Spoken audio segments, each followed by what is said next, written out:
Okay, Assalamualaikum warahmatullahi wabarakatuh. Naik kelong Bandung. Ada family dia Kampung Baru. Jom.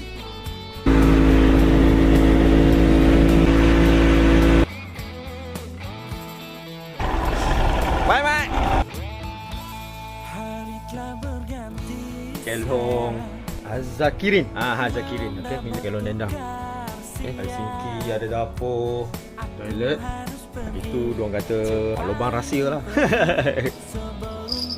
Oh, makan je. Alhamdulillah. Okey lah. 3 jari. Baru balik. Alhamdulillah dia ekor dah. Baru letak.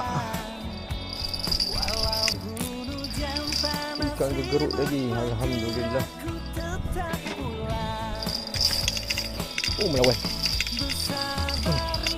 Oh, gegeruk besar. Alhamdulillah. Alhamdulillah besar ini besar.